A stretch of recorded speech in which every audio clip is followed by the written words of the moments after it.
Once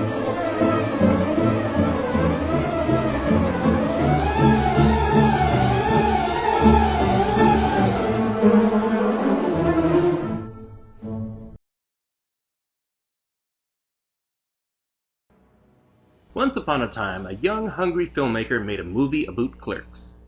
The name escapes me. It was a simple, low-budget slice-of-life movie that every person who ever worked retail identified with. This job would be great if it wasn't for the fucking customers. You know who you are. Thus, Kevin Smith's career was born. He's gone on to make movies about shopping malls, stoners, lesbians, stoners, angels, stoners, walruses, stoners, porn, stoners, you get the idea. But one thing he still hasn't forgotten, his roots. The humble clerk, often overlooked and underappreciated, here to serve you with a smile and proper change. So be nice to them, they may save the world someday. I am supposed to be here today. This is Kevin Smith's Yoga Hosers. Welcome to Canada, eh? Colleen and Colleen are two average Canadian 15-year-olds who work at a convenience store called the A to Z. For those non-Canadians out there, that's A to Z. Lily Rose Depp as Colleen Collette and Harley Quinn Smith as Colleen Mackenzie, Johnny Depp and Kevin Smith's daughters. When they're not semi-working with their faces buried in their phones, they rehearse with their band in the back of the store. They also practice a lot of yoga, and yes, their yogi is Justin Long. Yogi Bear, cute. Actually, most of the entire cast of Tusk is in this movie, except for Michael Parks, who was too ill to participate. They get invited to a senior party by Hunter, played by Austin Butler, and his buddy Gordon, played by Tyler Posey. Since the Colleens are only sophomores, and these guys are popular seniors, this is a big deal. The next day at school, we get a history lesson. Still talking about World War II? The worst thing that has ever happened to humankind. Why do we even gotta learn about this old stuff anyway, Miss Maurice? Because it's important to the plot. Funny how this comes up now. How convenient. During World War II, there were Nazis. Right here, in Winnipeg. Too long, didn't read. Canadian Nazis screwed around for a bit and then were beaten and arrested. The Canadian Hitler, Adrian Arcand, is arrested, but his Nazi scientist Andronicus Arcane got away, never to be seen again. Why are both their initials AA? Will this be on the test? No. But your lives will depend on it. So it won't be on the test? The night of the party, the girls are called into work. Dad owns the store, so of course he has full control of his child, and someone else's child apparently.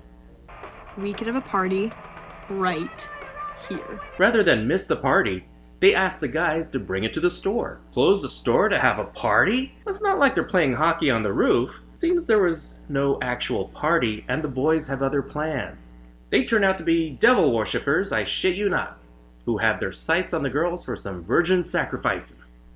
I don't want your body. I just want your untouched, virgin soul. The girls, of course, are oblivious. So is that what it took to be popular in high school? Colleen is like totally prepared, eh? The meeting the beast.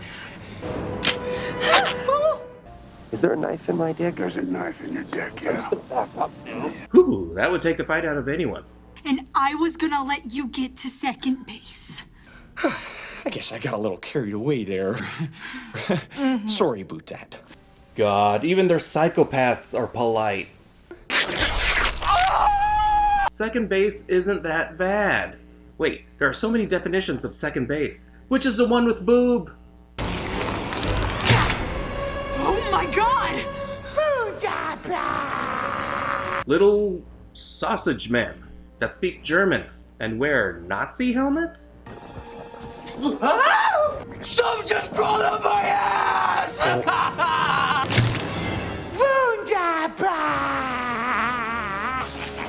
Am I really seeing this? That's enough out of you. Taking a page from the Gremlins playbook, they ruined the microwave. Think about this, the next time you microwave a burrito at 7-Eleven. Hey, an actual sausage fest. But amazingly, the Colleens are anything but defenseless. I'm not even supposed to be here today! Using their natural Canadian hockey skills, they defeat the Bratzies, as these are eventually called.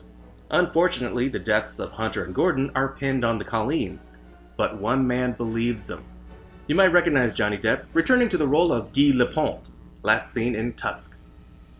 He's tracking a string of odd deaths, and he believes everything is related. To help me solve this quite queer case of... He believes the Colleens, has proof of the Brazzies, and discovered the land the store was built on was once owned by the Canadian Hitler.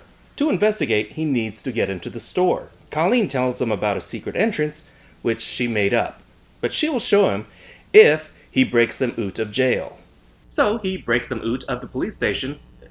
It's all off screen, so it must have gone smoothly. They return to the A to Z, but it turns out there really is a hidden passageway, and they are captured. In a hidden lair 37 feet under the store is where this all began. Remember that Nazi scientist that disappeared? He's been hiding here in suspended animation. Before he was a scientist, he was a failed artist, and the critics were not kind. So he became a Nazi. Natural progression there. These days, you just become a critic and you start a YouTube channel. Before he went under, he created a group of super Nazi / bratwurst soldiers. Hey, you use what's handy. But they were awakened a few decades too soon when the Colleens band blew a fuse and the Brazzies are stuck as stunted little monsters. Papa! Damn it, I already used the Sausage Fest joke. So his plan won't work with 11-inch Brazzies. I don't even think they make baseball caps that small. He unveils his creation, the Goalie Golem. Because Canada. He plans to use the Brazzies to control the golem to murder all critics. Because fuck critics. Hey, I don't see why they're going through all this trouble. Just send Jay and Silent Bob. They'll get shit done, son. And then all you motherfucks are next. Love, Jay and Silent Bob. The golem turns on his creator, and now the Colleens have to take down the golem with their legendary yoga moves. This is happening. So the key to fighting this thing is hitting it until every Bratzie falls out, and the golem is toast, which goes great with bratwurst.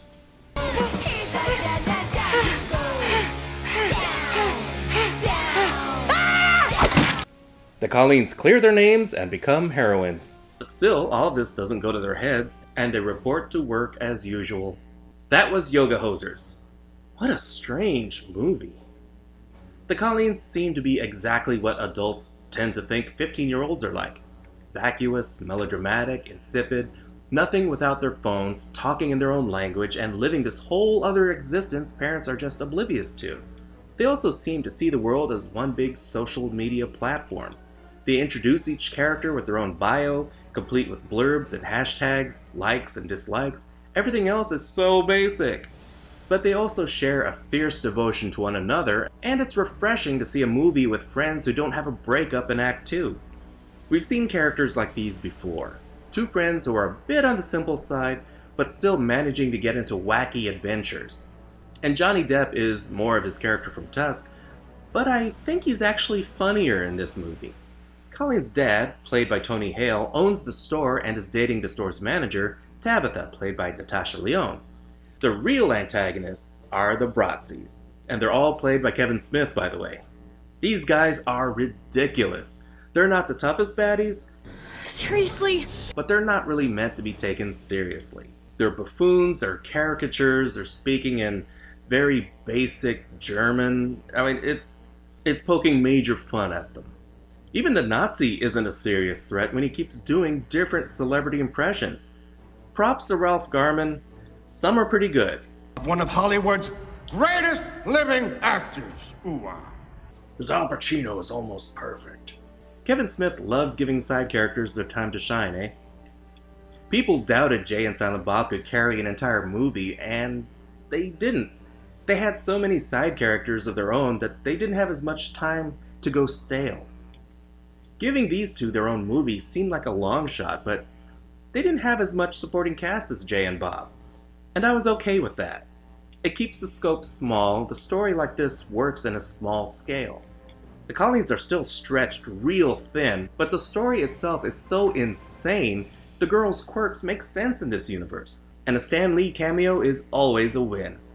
The special effects won't win any Oscars, but they do help keep the tone anything but serious. At times, I find myself not laughing from the humor per se, but just how ludicrous it is.